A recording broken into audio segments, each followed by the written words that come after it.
स्वागत है आपका पॉजिटिव इनबॉक्स हिंदी चैनल पर।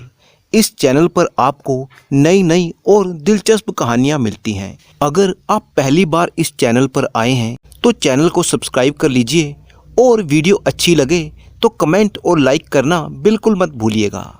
बात बहुत ही पुरानी है। एक बादशाह हुआ करता था। बादशाह अपने आसपास के कई देशों को जीत चुका था। कई लड़ाइयां लड़ते हुए वह अपने विजय अभियान पर आगे बढ़ रहा था। तब एक देश में आकर उसको बुखार ने जकड़ लिया। वैसे तो बादशाह इस दुश्मन देश पर अपना कब्जा कर चुका था। जब बादशाह को बुखार ने जकड़ लिया तो बादशाह ने अपने हकीमों को इलाज करने के लिए लगाया, परंतु उनके इलाज से कोई फायदा ना हुआ। बुखार से तड़पते हुए बादशाह ने अपने सैनिक से कहा, आज 3 दिन हो गए और हमारा एक भी हकीम हमें ठीक नहीं कर पाया। इन हकीमों के सिर तो हम बाद में कलम करवाएंगे, उससे पहले इस देश का कोना कोना छानो और कोई अच्छा वैद्य लेकर आओ। बुखार घटना तो दूर, सर दर्द और बेचैनी बढ़ गई है, नींद भी पूरी नहीं आती। अगर शाम से पहले कोई वैद्य नहीं आया तो मैं सबको कत्ल करवा दूंगा। मैं तो बुखार के मारे लेटा रहूं और तुम सब स्वस्थ और दुरुस्त घूमते रहो। तुम्हें शर्म नहीं आती? तुम सब के सब बेहया हो। जब तक मेरा बुखार ना उतरे, किसी भी सैनिक ने खाना खाया तो उसकी खैर नहीं। जाओ, इस तरह खड़े खड़े मेरा मुंह क्या ताक रहे हो। कोई आध या पौनी घड़ी के बाद जब सैनिक वापस आया तो बादशाह ने कहा, कह दिया सबको, जरूरत नहीं पड़ी गरीब परवर। इस देश का एक बहुत ही बड़ा वैद्य अपनी इच्छा से स्वयं चलकर आया है। बादशाह ने मुस्कुराने की चेष्टा की पर मुस्कुरा नहीं सका और हैरानी प्रकट करते हुए कहने लगा, बड़ा ही अजीब देश है। कई देश मैंने जीते परंतु ऐसा देश नहीं देखा। पर वो है कहाँ? साथ लेकर क्यों नहीं आए? बाहर खड़े हैं हजूर, आपका आदेश हो तो अभी ले आता हूँ। बादशाह ने गुस्से में कहा, बकवास बंद करो, इसमें आदेश की क्या जरूरत है।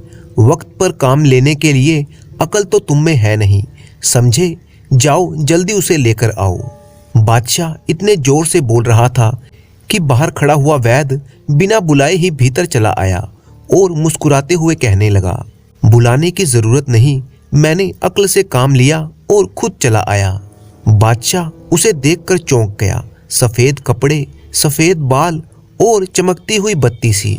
बादशाह को ऐसे लगा मानो कोई देवदूत प्रकट हो गया हो। क्षण भर के लिए बादशाह अपनी बीमारी भूल गया। इधर वैद्य भी बादशाह की सूरत ध्यान से देखने लगा। बादशाह ने अपना हाथ वैद्य की तरफ नब्ज दिखाने के लिए आगे बढ़ाया। बूढ़े वैद्य ने गर्दन हिलाते हुए कहा, ना ना, नब्ज देखने की बजाय मैं सूरत और आंखों को देखता हूँ। ये मियादी बुखार है, 27 दिन से पहले नहीं उतरेगा। वैद्य फिर कुछ रुक कर कहने लगा, अब तक जो खाया पिया उसकी चर्चा करने का कोई फायदा नहीं है, परंतु आज से भारी भोजन, मांस, मदिरा सब बंद।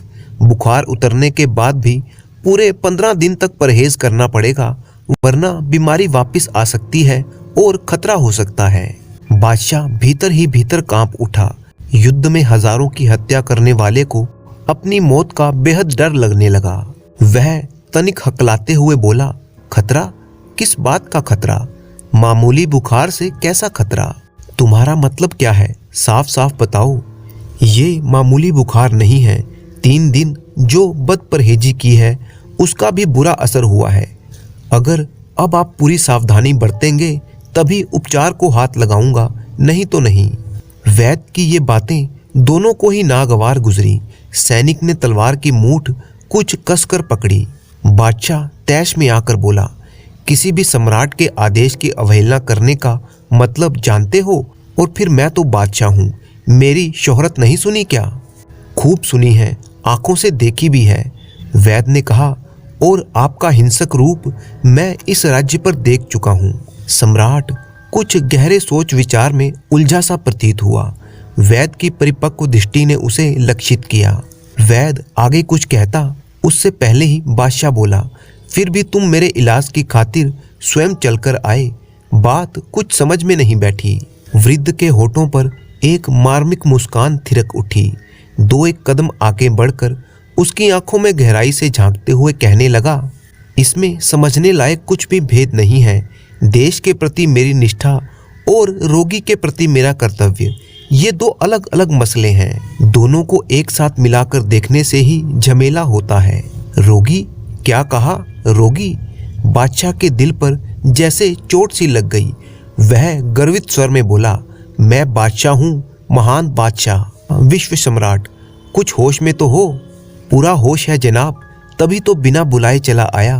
कोई दूसरा होश मुझे रखना ही नहीं है। परंतु मेहरबानी करके अब ये चर्चा बंद करें। बाकी सब औषधियाँ तो मैं लाया हूँ, एक आध जड़ी बूटी मुझे जंगल से लेकर आनी पड़ेगी।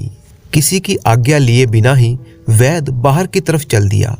बादशाह ने आज्ञा दी, सुनो, 2 सैनिक हरदम इसके साथ रहने चाहिए, जो हुक्म जहाँ पना। और फिर बादशाह अपने आप से ही बड़े धीमे स्वर में कहने लगा, बड़े विचित्र लोग हैं यहाँ के, क्या बच्चे, क्या बूढ़े और क्या औरतें। कुछ देर बाद वैद्य एक कटोरे में एक काढ़ा लेकर आया और बादशाह को देते हुए बोला, 3-3 घड़ी के बाद मैं खुद अपनी निगरानी में आपको ये दवा पिलाऊंगा। सम्राट मना करते उससे पहले ही सैनिक ने लपक कर वो कटोरा छीन लिया और बड़े ही रुआब से बोला, पहली खुराब वैद्य जी आपको ही पीनी पड़ेगी, यही शाही कायदा है। अपनी कमजोरी को छिपाने की मंशा से बादशाह तत्काल उठ बैठा और बूढ़े को निहारते हुए कहने लगा, कहीं इसमें प्राणघातक जहर तो मिला हुआ ना हो, परंतु मैं आपके हाथों से जहर भी पीने को तैयार हूँ। बादशाह ने कटोरा लिया और दवा गट गट करता पी गया। लेटने की इच्छा होते हुए भी बादशाह लेटा नहीं। कुछ देर तक वो बैठा रहा, फिर अपनी जिज्ञासा प्रकट करते हुए पूछा, आपको मेरी बीमारी का पता कैसे चला? ना तो आपने किसी से पूछा और ना ही किसी ने आपको कुछ बताया। जिस तरह दूर दराज के पक्षी को पानी का पता चलता है, भंवरों को फूलों का और मधुमक्खियों को पराग का पता चलता है। फिर बुजुर्ग तनिक मुस्कुराते हुए कहने लगा, जिस तरह गिद्ध और कौवों को मरने वाले पशुओं का पता चलता है। बादशाह वैद्य को टुकुर टुकुर देखता रहा। दूसरे दिन सुबह सवेरे ही वैद्य ने दवा पिलाते समय बादशाह को आगाह किया, करीब 85 घड़ियों तक सीने में जलन, सारे शरीर में टूटन, सिर में दर्द, जी में घबराहट और बेचैनी रहेगी। किसी तरह की चिंता ना करें, मामूली हिम्मत से काम लें। 3 दिन के बाद गाय का दूध और उसमें अंजीर का सेवन करें। मुझे पूरी आशा है कि आप पहले से अधिक तंदुरुस्त हो जाएंगे। अनुभवी वैद्य ने जैसा कहा वैसा ही हुआ। सम्राट की हालत धीरे धीरे बिगड़ती सी गई, सो 85 घड़ियों तक बिगड़ती ही रही। विश्व विजेता का बुरा हाल था। उसकी सेना में हजारों बहादुर सैनिक थे, पसीने की जगह खून बहाने वाले, पूरे वफादार, परंतु कोई भी उसकी बीमारी बांट ना सका। सीने के भीतर मानो आंच सुलग रही थी, हथेलियों में जलन, पाँव में जलन और आंतड़ियों में कुलबुलाहट। बादशाह लगभग बेहोशी की मुद्रा में ही था और इस बेहोशी में उसे कई तरह के अनुभव हो रहे थे। वो सारे शहर जो उसने नेस्तो नाबूद कर दिए, वे लोग जो युद्ध में उसके हाथों मारे गए, उसे दिखाई देने लगे। लेकिन 85 घड़ियां गुजरते ही मानो उस बुरे सपने का अंत हो गया। बादशाह को ऐसे लगा मानो वो मरते मरते बच गया। उसके अपने हकीमों से जब इलाज नहीं बना तो ये हकीम सबसे कामयाब रहा। बादशाह ने वैद्य की ओर कृतज्ञता भरी निगाहों से देखा और वैद्य ने वात्सल्य भाव से अपने रोगी को निहारा। बीमारी भुगतने के बाद अब सम्राट को स्वस्थ जीवन की अहमियत समझ में आई थी। सम्राट ने वैद्य से पूछा, यदि संयोग से आप मेरा उपचार नहीं करते तो सच बताइए, क्या मैं मर जाता? वैद्य इसी अवसर की प्रतीक्षा में था। वह दृढ़ स्वर में बोला, नहीं, अभी तुम्हारी उम्र शेष है। कितनी उम्र शेष है, बताइए कितनी? बादशाह बहुत ही व्यग्र हो उठा था। वैद्य ने कहा, क्यों जानना चाहते हो? ना जानना ही ठीक रहेगा, राजा के लिए भी और रंक के लिए भी। परंतु मैं जानना चाहता हूँ, आप मुझे बताइए। मरना तो सबको ही है, आप परेशान क्यों होते हैं बादशाह? आपके पिताश्री भी मरे और आप भी एक दिन इस दुनिया से चले जाएंगे, ऐसा ही होता आया है। नहीं, वे मरे नहीं थे, उनकी तो हत्या हुई थी। मौत अपने जिम्मे कुछ नहीं लेती, उसे तो बस बहाना चाहिए। समय पर जो बहाना मिल जाए बस इतना ही काफी है उसके लिए। पर मेरे लिए एक भी बहाना उसे नहीं मिलेगा। बहाने तो अपने आप ही बन जाते हैं, कहीं खोजने नहीं पड़ते। फिर वैद्य ने तनिक गंभीर स्वर में कहा, क्या तुम सचमुच अमर होना चाहते हो? मैं तो नहीं चाहता। बादशाह ने बेबाक उत्तर दिया, आप किस लालच में अमर होना चाहते हैं भला? मेरे पास अमर होने के लिए कई कारण हैं। मेरा साम्राज्य, हजारों गुलाम, बेशुमार दौलत, अनगिनत हीरे मोती, इतना बड़ा साम्राज्य आज तक किसी बादशाह का नहीं हुआ। वैद्य ने कुछ सोच विचार करके कहा, यदि तुम्हारी ऐसी प्रचंड कामना है तो तुम्हें अमर होने का उपाय भी मैं बता सकता हूँ। मेरे सिवाय उस उपाय को कोई नहीं जानता। वचन दो कि तुम किसी को भी नहीं बताओगे। बादशाह की खुशी का पार नहीं रहा, जैसे तारों भरा आकाश उसकी मुट्ठी में समा गया हो। उसके शरीर में यदि 10-20 जीभें और होती तो वह उन सभी से एक साथ कहता, किंतु सारी दुनिया जीतने पर भी उसके मुंह में केवल एक ही जीभ थी और वह बोला, नहीं, हरगिज नहीं बताऊंगा। अपनी बेगम को भी नहीं बताऊंगा, जिसे मैं बहुत चाहता हूँ। बस एक बात और है कि मैं समय के साथ बूढ़ा भी नहीं होना चाहता। जैसा आज हूँ वैसा ही बना रहूं। बूढ़ा वैद्य कुछ देर तक सोचता रहा, फिर अकस्मात बड़े ही गंभीर स्वर में कहने लगा, मैं कामना करता हूँ कि परमेश्वर तुम्हें सद्बुद्धि प्रदान करे। क्या तुम्हें याद दिलाना पड़ेगा कि यमराज की जिम्मेवारी हाथ में लेकर तुमने हजारों निर्दोष लोगों का कत्ल किया है और फिर भी तुम अमर होना चाहते हो? बोलो क्यों? जीवन में पहली बार बादशाह को अपनी इच्छा के विरुद्ध प्रतिवाद के कड़वे बोल सुनने पड़े थे, तब भी उसने आपा नहीं खोया, इसलिए कि वह अमर होना चाहता था, जिसका उपाय सिर्फ बूढ़े वैद्य के पास ही था और उसी ने बादशाह को जीवन दान दिया था। बादशाह ने कहा, इसीलिए कि मुझसे पहले इतने बड़े साम्राज्य और इतनी दौलत का मालिक पूरे संसार में कोई नहीं हुआ। मुझे अमरत्व का वरदान चाहिए ही चाहिए। वैद्य ने गर्दन हिलाते हुए कहा, ठीक है, तो ध्यान पूर्वक सुनो। सुमेरु पर्वत की पश्चिम दिशा में एक लंबी गुफा है, जिसके मुंह पर एक बहुत बड़ी शिला युगों से रखी हुई है। अपने कुछ सैनिकों से वो शिला हटवाकर तुम भीतर अकेले ही आगे जाना, बिल्कुल अकेले और बिना कोई शस्त्र लिए। उस जमीन पर पहली बार किसी इंसान के कदम पड़ेंगे। फिर वैद्य कहने लगा, काफी दूर चलने पर एक झरने का पानी एक तलैया में समाहित होते हुए तुम्हें साफ साफ दिखाई पड़ेगा। वह तलैया कभी खाली नहीं होता। वहीं एक पेड़ पर एक कौवा हरदम चिल्लाता रहता है, काऊ काऊ काऊ काऊ। इस पूरे संसार में केवल वही अमर है जो अपने अमरत्व की प्रति क्षण घोषणा करता रहता है। उस झरने से तुम 7 अंजलि पानी पी लेना, फिर तुम्हारे जीवन को चुनौती देने वाला कोई ना रहेगा, ना देवता, ना असुर, ना मनुष्य। केवल 21 सैनिकों को साथ ले जाओ, उन्हें गुफा से 3000 कदम दूर रखना। इसी शुक्ल पक्ष की नवमी को प्रस्थान करना, तुम्हारी मनोकामना पूरी होगी। इसके बाद बादशाह उस सही समय पर 21 सैनिकों के साथ हवा से बातें करता हुआ सुमेरु पर्वत की उस गुफा के पास जा पहुंचा। सैनिकों ने बहुत ताकत लगाकर उस शिला को बड़ी मुश्किल से वहां से हटाया। गुफा के भीतर प्रवेश करते हुए बादशाह का माथा ठनका। उसे लगा कि वह शत्रु देश में है।